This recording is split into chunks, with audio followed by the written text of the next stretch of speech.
আসসালামু আলাইকুম, আমি মোহাম্মদ শিহাব আলম খান। আমি আজকে আপনাদেরকে দেখাবো স্টক মার্কেট ইন্ডেক্স কততে থাকা উচিত সেটা আমরা কিভাবে বের করতে পারি। আমি কাজটা মাইক্রোসফট এক্সেলে করব এবং এই স্প্রেডশিটটা আমি ফাইন্যান্স স্কুলের ফেসবুক গ্রুপে আপলোড করে দিব। আপনারা চাইলে সেখান থেকে কালেক্ট করে নিতে পারেন। আর গ্রুপের লিঙ্ক ভিডিও ডেসক্রিপশনে দেওয়া থাকবে, আপনারা জয়েন করে থাকবেন। আর ফাইন্যান্স স্কুলের ইউটিউব চ্যানেলে আপনি যদি নতুন হয়ে থাকেন তাহলে চ্যানেলটি সাবস্ক্রাইব করে বেল আইকনটি বাজিয়ে রাখতে ভুলবেন না। আর যদি অলরেডি সাবস্ক্রাইব করে থাকেন, থ্যাংক ইউ সো মাচ। তো চলুন শুরু করা যাক। স্টক মার্কেট ইন্ডেক্স কত হওয়া উচিত এটা আসলে আমরা বিভিন্নভাবে দেখতে পারি। তো আমি এখানে মানে ইজি একটা ওয়েতে বের করার চেষ্টা করব যে ইন্ডেক্স অ্যাকচুয়ালি আইডিয়ালি কত থাকা উচিত। সেক্ষেত্রে আমি যে প্যারামিটারটি ইউজ করবো সেটা হচ্ছে পি রেশিও। স্টক মার্কেটের যে পি রেশিও কত ছিল সেটার উপর বেস করে ইন্ডেক্স কত হওয়া উচিত বর্তমানে সেটা এখন বোঝার চেষ্টা করব। যারা পি রেশিও কি সেই ব্যাপারে জানেন না তাদের জন্য একটু সংক্ষিপ্তভাবে বলে রাখি। শেয়ারের ক্ষেত্রে পি রেশিও এর ফর্মুলা হচ্ছে PE ratio of a stock equal to share price of the company divided by earning per share. একটা কোম্পানির পি রেশিও যদি বেশি হয় তাহলে সেই শেয়ারটিতে বিনিয়োগ করা ঝুঁকিপূর্ণ। সুতরাং কোম্পানির ক্ষেত্রে চিন্তা করলে একটা ভালো কোম্পানির পি রেশিও যদি গত 10 থেকে 15 বছরের ভিতরে সর্বনিম্নে অবস্থান করে এবং কোম্পানির ফিউচার প্রসপেক্ট ভালো থাকে তাহলে সেই শেয়ারে বিনিয়োগ করা নিরাপদ। আবার কোনো কোম্পানির পি রেশিও যদি সর্বোচ্চ পর্যায়ে থাকে এবং ভবিষ্যতে কোম্পানির খুব বড় ধরনের গ্রোথ হওয়ার সম্ভাবনা না থাকে তাহলে সেই কোম্পানিতে বিনিয়োগ করা খুবই ঝুঁকিপূর্ণ। পি রেশিও এর এই একই অ্যানালিসিস পুরো মার্কেটের ক্ষেত্রেও প্রযোজ্য। এখানে মার্কেট পি রেশিও এর ফর্মুলাটা বলে রাখি যাতে বুঝতে সুবিধা হয়। Market P ratio equal to total market capitalization divided by total market earnings. Total market capitalization হচ্ছে মার্কেটে লিস্টেড যত কোম্পানি আছে সমস্ত কোম্পানির সমস্ত শেয়ারের দাম যত হবে তার টোটালটাই হচ্ছে মার্কেট ক্যাপিটালাইজেশন। মানে পুরো মার্কেটটা কিনে নিতে যত টাকা লাগবে সেটাই হচ্ছে মার্কেট ক্যাপিটালাইজেশন। পুরো মার্কেটের যত সিকিউরিটিজ আছে সব কিনে নিতে যত টাকা লাগবে এবং divide by total market earnings. এই টোটাল মার্কেট আর্নিংস হচ্ছে সমস্ত কোম্পানির সমস্ত ইনকাম, যত ইনকাম আছে সব যোগ করলে যেটা হবে সেটাই টোটাল মার্কেট আর্নিংস। তো একটা পুরো শেয়ার মার্কেটের পি রেশিও যদি বেশি হয় তাহলে সেই মার্কেটে বিনিয়োগ করা ঝুঁকিপূর্ণ, এবং মার্কেটের পি রেশিও যদি কম হয় এবং ওই দেশের অর্থনৈতিক অবস্থা যদি ভালো থাকে এবং ভবিষ্যতে গ্রো করার চান্স থাকে তাহলে সেই শেয়ার মার্কেটে বিনিয়োগ করাতে ঝুঁকি অনেক কম থাকে। তো প্রথমে এখানে আমি 2019 থেকে পি রেশিও নিয়েছি, জুন ডিসেম্বর এভাবে 6 মাস অন্তর যে পি রেশিও। 2019-এর জুন, ডিসেম্বর, তারপর 2020-এর জুনের কত ছিল পি রেশিও, ডিসেম্বর কত ছিল। তো এভাবে হচ্ছে পি রেশিওগুলো নেওয়া হয়েছে। তো এই পি রেশিও আমরা কোথায় পেতে পারি সেটা যদি দেখি, আমরা জাস্ট ডিএসই ওয়েবসাইটের থেকে যদি এই মার্কেট আপডেটস এখানে এসে মার্কেট রিভিউজ অ্যান্ড গ্রাফস এখানে আসলে আমরা মান্থলি রিভিউ ডিএসসি থেকে যেটা পাবলিশ করে সেটা আমরা দেখতে পাবো যে লাস্ট কয়েক বছর দেয়া থাকবে। এছাড়া এখান থেকে ছাড়াও মান্থলি রিভিউ যে হার্ড কপি পাবলিশ করে ডিএসসি সেখান থেকেও পাওয়া যাবে, ডিএসসি লাইব্রেরি থেকেও পাওয়া যাবে। তো আমি যদি জাস্ট একটা দেখি যে কি আছে মান্থলি রিভিউর ভিতর, জানুয়ারি 2024-এর মান্থলি রিভিউয়ে। তো এখানে আমরা যদি নিচের দিকে আসি, এখানে এই যে আমরা মার্কেট পি রেশিও দেখতে পারতেছি যে জানুয়ারি 2024, ডিসেম্বর 2023, ডিসেম্বর 2022, এরকম ডিসেম্বর 19 পর্যন্ত এখানে আছে। এখানে মার্কেট পির পাশাপাশি সেক্টর পি গুলোও দেওয়া আছে। তো আমরা এখানে মার্কেট পিটা নিয়েছি আর কি। এভাবে আমরা জুনের গুলোও নিয়েছি এবং ডিসেম্বর গুলোও নিয়েছি আর কি। যেমন এখানে জাস্ট যদি দেখি ডিসেম্বর 19-এ মার্কেট পি ছিল 11.8, তো এখানে যেমন 2019-এ 11.8। তো এইভাবে আমরা মার্কেট পি রেশিওটা প্রথমে নিয়েছি এবং বর্তমানে মার্কেট পি কত আছে। তো 2023-এর ডিসেম্বরের পর তো কারেন্ট যে পি রেশিও সেটা আমরা এখানে নিব। তো কারেন্ট পি রেশিও বলতে আমি লেটেস্ট যে পি রেশিওটা আপডেট করা হয়েছে ডিএসসিতে সেটা হচ্ছে উইকলি রিপোর্টের ভিতরে থাকে প্রতিটা। তো এই উইকলি রিপোর্ট যদি আমরা দেখি, প্রতি উইকে যে মার্কেট একটা রিপোর্ট পাবলিশ করে ডিএসসি, সেখানে আমরা যদি নিচের দিকে আসি এখানে মার্কেট পি রেশিও এবং অন্যান্য সেক্টর পি রেশিওগুলো পাওয়া যাবে। তো আমি আজকে ভিডিও রেকর্ড করতেছি 2024-এর জুনের 3 তারিখ। তো তার আগের ইমিডিয়েট আগের যেটা বৃহস্পতিবার আপডেট করা হয়েছে সেটা আমি এখানে নিচ্ছি। এখানে হচ্ছে 9.78।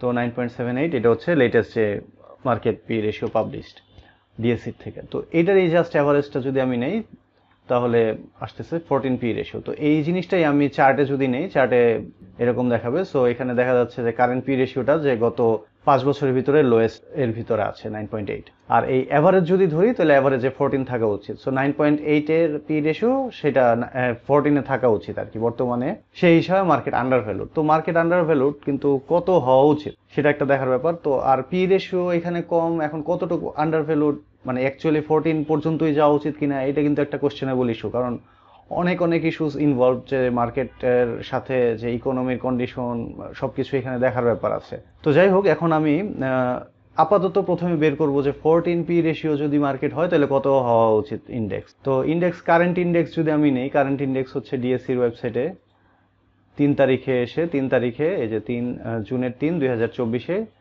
ইন্ডেক্স এইটা। এখন এটা আমি কারেন্ট ইন্ডেক্সে দিলাম। আর পি রেশিও হচ্ছে বর্তমানে আছে, যেটা আমরা দেখলাম উইকলি রিপোর্টে, সেটা হচ্ছে 9.8, এটা আমি এখানে নিলাম। আর পি রেশিও কত হওয়া উচিত এক্সপেক্টেড, সেটাতে আমি যদি নেই তাহলে 14 হওয়া উচিত। এখন তো এটা যেহেতু হচ্ছে যে আমি 1 ঘর নিয়েছি, সেজন্য এখানে 14.99 মানে 14.0 দেখাইছে। তো এটা যদি 2 ঘর নিই তো 13.99 হবে আর কি। এটা যদি আমি এখানে আরেক ঘর নিই তো 13.99।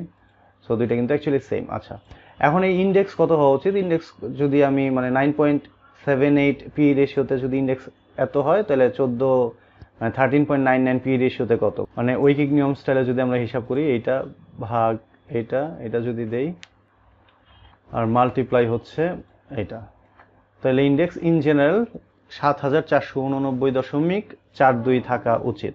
এখন এখানে ইস্যু আছে যে 2024 সালের মিডলে এসে অ্যাকচুয়ালি ইকোনমিক কন্ডিশন, মানে অন্যান্য এই আগের যে টাইমসগুলো ছিল, এই টাইম এই যে পি রেশিও ওই রকম ওই টাইমে যতটুকু ফেভারেবল ছিল, এখন কিন্তু অতটা ফেভারেবল না। ইন্টারেস্ট রেট মোটামুটি মানে হিস্টোরিক হাই লেভেলে চলে যাচ্ছে, মানে কাছাকাছি ট্রেজারি বন্ড বিল এগুলোর রেট অনেক হাই।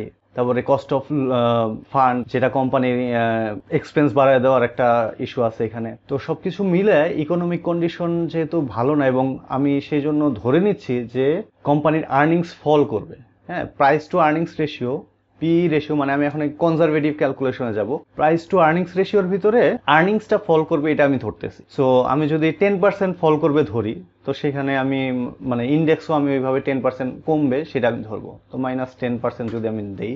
একইভাবে যদি মার্কেটে কোনো স্টকের হচ্ছে যে আর্নিংসে গ্রোথ না থাকে বা ডি গ্রোথ থাকে বা গ্রোথ কমে যায়, তাহলে কিন্তু ওই স্টকটার লো পি রেশিওতে ট্রেড হয়। মানে আমরা যে বিভিন্ন সময় দেখি বিভিন্ন কোম্পানি, ছোট কোম্পানির হাই পি রেশিওতে ট্রেড হয়, এটার একটা বড় কারণ হচ্ছে যে কোম্পানিগুলোতে আর্নিংসের গ্রোথ অনেক বেশি তুলনামূলক।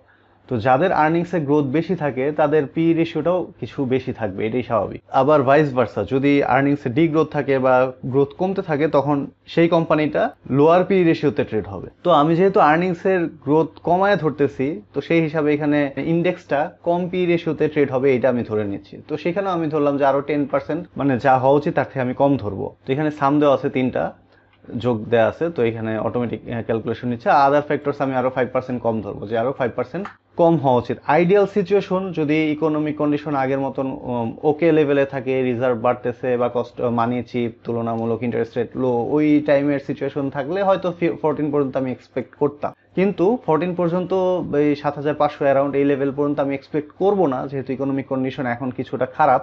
সেজন্য আমি এখানে ডিসকাউন্ট দিতেছি, যে ঠিক আছে যেটা ইন্ডেক্স হওয়া উচিত তার থেকে আমি 25% কম ইন্ডেক্স হওয়া উচিত সেটা আমি ধরতেছি, এই 3টা ফ্যাক্টরের উপর বেস করে।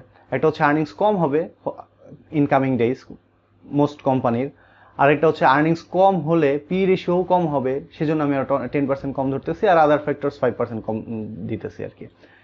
তো এক্সপেক্টেড ইন্ডেক্স বিফোর অ্যাডজাস্টমেন্ট, আমি এই অ্যাডজাস্টমেন্টগুলো করার আগে আমাদের হচ্ছে যে ইন্ডেক্স হওয়া উচিত, দেখতেছিলাম যে 7489.42। তো এটা এখানে আমি দিলাম। Are expected index after adjustment, এখানে আমি যদি এইটা মাল্টিপ্লাই 1 প্লাস এইটা, মানে এখানে যেহেতু মাইনাস, সো প্লাস মাইনাসে মাইনাস হবে, মানে 1 মাইনাস 0.25 হবে। সো 75% আর কি, এটার 75% হবে। তো সেই হিসাবে ইন্ডেক্স হওয়া উচিত অ্যাটলিস্ট 5617.06। তো কারেন্ট ইন্ডেক্স কত আছে? কারেন্ট ইন্ডেক্স আছে হচ্ছে 5235.63। তো এখানে আমি ফর্মুলা দিয়ে রাখছি, যে ফর্মুলায় 5235.63 এর থেকে অ্যাটলিস্ট 7.29% আপসাইড পটেনশিয়াল আছে ইন্ডেক্সের, অর্থাৎ 5617 পর্যন্ত যাওয়া উচিত। তো এখন মার্কেটের পরিস্থিতি যদি ভালো থাকতো বা মোটামুটি সিমিলার থাকতো আগের মতন, তাহলে এখানে আমি ডিসকাউন্টিংগুলো করতাম না, তাহলে জিরো থাকতো। জিরো দিলে এখানে যেমন 43% আপসাইড। যদি মার্কেট আমি গ্রোথ মানে আরো ভালো হবে, মানি চিপ এরকম সিচুয়েশন ধরতাম, তাহলে এখানে আমি যদি 5% করে বাড়ায় ধরি, তাহলে কিন্তু এটা অটোমেটিক হচ্ছে 64.5, মানে 8612 ইন্ডেক্স হওয়া উচিত, এরকম হচ্ছে। তো এটাকে আমি জাস্ট চেঞ্জ করে, ভ্যালুগুলো চেঞ্জ করে কিন্তু এই এক্সেল ফরম্যাট যেহেতু আমি দিয়ে দিব, এটা ইউজ করে আপনারা ভ্যালু নিজেরা কাস্টমাইজ করে পরিস্থিতির উপর বেস করে অ্যাজাম্পশন পজিটিভ নেগেটিভ করে আপনারা চাইলে ইন্ডেক্স কেমন হওয়া উচিত সেটা বের করতে পারেন। তো আমি আপাতত এটা -10%, -10% আর -5% দিচ্ছি, মানে ইন্ডেক্স আমি অ্যাটলিস্ট 7.29% বাড়বে এই লেভেল থেকে সেটা এক্সপেক্ট করতেছি। আর এই এক্সেল মডেলটা আমি ফেসবুক গ্রুপে দিয়ে দিব, এখানে আপনারা জয়েন করে এই মডেলটা আপনারা ডাউনলোড করে নিতে পারবেন। ভিডিওটি যদি আপনাদের ভালো লেগে থাকে তাহলে লাইক এবং শেয়ার দিতে ভুলবেন না। আরও নতুন নতুন ভিডিও পেতে চ্যানেলটি সাবস্ক্রাইব করে বেল আইকনটি বাজিয়ে রাখবেন। আর ফাইন্যান্স স্কুলের ফেসবুক গ্রুপে জয়েন করুন, লিঙ্ক ভিডিও ডেসক্রিপশনে দেওয়া আছে। আজকে এখানেই বিদায় নিচ্ছি। আসসালামু আলাইকুম।